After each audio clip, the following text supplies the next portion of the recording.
বলতে পারিনি যে হ্যাঁ আমরা দেখেছি বাহির থেকে বিভিন্ন বেরোটানো হয়েছে, এভাবে কিন্তু কেউ বলেনি। আচ্ছা, আমার মনে হয় কি যারা হেরে যায় তাদের কাছে থাকে শুধু অভিযোগ আর হলো কিভাবে এটাকে বিতর্কিত করা যায়, এটাই।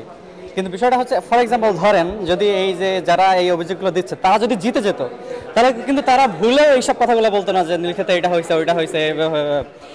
যেহেতু তারা হেরে গিয়েছে তারা নানান ধরনের অভিযোগ করবে, এটা একটা বিষয়। আর দ্বিতীয়ত বিষয় হচ্ছে নীলক্ষেতের ব্যাপারটা যা আসছে বা কারচুপির বিভিন্ন বিষয় আসছে, সেটা হচ্ছে ওখানে যদি 5 লাখও ব্যালট ছাপায় ওটা কিন্তু বিষয় না। বিষয়টা হচ্ছে যে যেখানে ভোট কেন্দ্র ছিল ওখানে সুষ্ঠুভাবে সবকিছু হয়েছে কিনা, এটা হচ্ছে মানে বেশি ইম্পর্টেন্ট। এখন যেখানে ভোট কেন্দ্র ছিল সেখানে কিন্তু প্রত্যেকটা প্যানেলের যারা হেরে গিয়েছে এবং যারা জিতেছে প্রত্যেকটা প্যানেলের কিন্তু সেখানে পোলিং এজেন্ট ছিল, এবং পাশাপাশি সেখানে কিন্তু সাংবাদিক ছিল, অসংখ্য সাংবাদিক ছিল। এবং নির্বাচনের দিন কিন্তু একটা সাংবাদিকও এরকম বলতে পারিনি যে বাহির থেকে বিভিন্ন ব্যালট পেপার আনা হয়েছে, এটা আনা হয়েছে। কেউ ইভেন মানে যেসব প্যানেলের যেসব মানে পোলিং এজেন্ট ছিল তারাও কিন্তু কোনো অভিযোগ দিতে পারেনি এরকমের, বা বলতে পারিনি যে হ্যাঁ আমরা দেখেছি বাহির থেকে বিভিন্ন ব্যালট আনা হয়েছে, এভাবে কিন্তু কেউ বলেনি।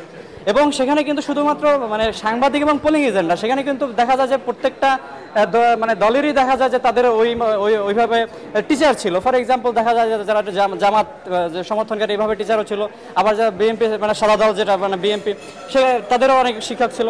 ওভারঅল সেখানে সাংবাদিক পোলিং এজেন্ট ছিল অসংখ্য।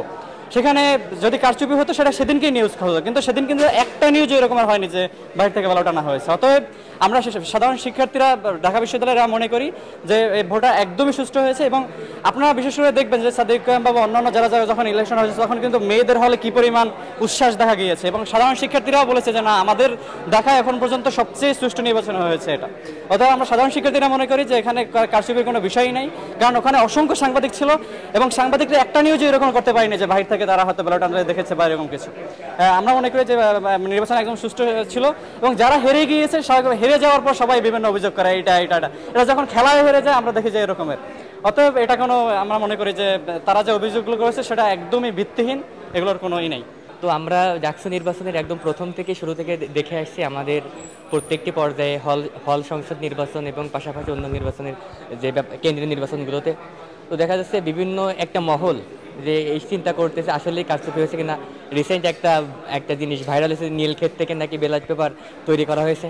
তো এটা হচ্ছে এক প্রকার একটা সৃষ্টি করা হচ্ছে এই ডাকসু নির্বাচনকে ক্ষতিপূরণ মানে একটা ঝামেলার ভিতরে ফেলানোর জন্য। কিন্তু আমার মনে হয় এবং পাশাপাশি আমার সহপাঠী যারা আছে তারা যদি দেখা হয় তাহলে বোঝা যাবে যে আসলে এমনই কিছু নেই, কিন্তু আমরা আলহামদুলিল্লাহ এখন খুব ভালো আছি। আসলে সব দিকে বিবেচনা করলে আমরা হল প্রশাসনের যে কার্যক্রম গ্রহণ করেছে এবং ডাকসু নির্বাচনের দিন বা আগে পরে সব মিলাই আমাদের তেমন কোনো ইঙ্গিত বা তেমন কোনো সাইন পাই নাই যে এখানে কারচুপি হয়েছে। ঠিক আছে, তো আমাদেরকে এটা আমরা মনে করি না আর কি। হ্যাঁ, সব জায়গায় সিকিউরিটি, তারপরে যারা ভলেন্টিয়ার ছিল যারা ভিতরে বাইরে সব জায়গায় ছিল। তো এখানে হয়তো কোনো এরকম এখানে দুর্বলতা প্রকাশ পায় নাই।